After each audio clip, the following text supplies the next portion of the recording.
चलिए दोस्तों, हम लोग पहला का दूसरा नंबर क्वेश्चन करने जा रहे हैं 5.2 का। इसमें दिया हुआ है गिवन में पहला का दूसरा नंबर क्वेश्चन है। गिवन में दिया हुआ है जो उनको लिख लेते हैं पहले। ए बराबर -18 दिया हुआ है। डी बराबर निकालना हम लोग को, डी बराबर वाट है। एन बराबर दिया हुआ है 10। उसके बाद ए एन का मान दिया हुआ है 0, यानी कि ए एन का फॉर्मूला लगाएंगे हम लोग। ए एन बराबर 0 दिया हुआ है। ए एन का फॉर्मूला लगाएंगे a plus n minus 1 into d बराबर 0। ए का मान दिया हुआ -18 प्लस एन का मान 10 दिया हुआ -1 गुना डी का मान हम लोग को निकालना है। डी का जगह पे डी ही रहने देते हैं। अब ये 18 माइनस में उधर जाएगा तो प्लस हो जाएगा, और 10 में से 1 घट जाएगा, 9 बचेगा।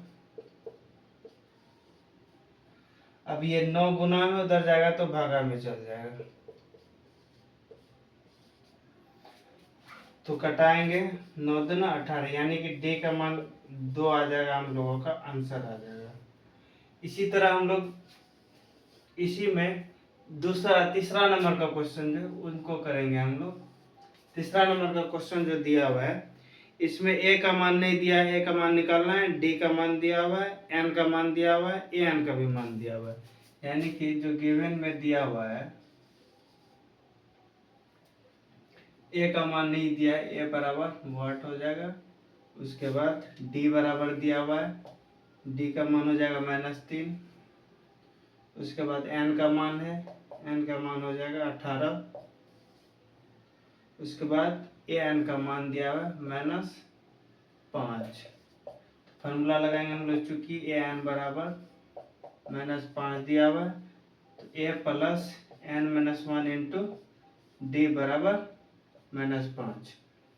ए का मान नहीं दिया है, ए का मान निकालना है हम लोग को। प्लस एन का मान दिया हुआ है 18 में 1 घट जाएगा, गुना डी का मान -3 दिया हुआ है बराबर -5। ए प्लस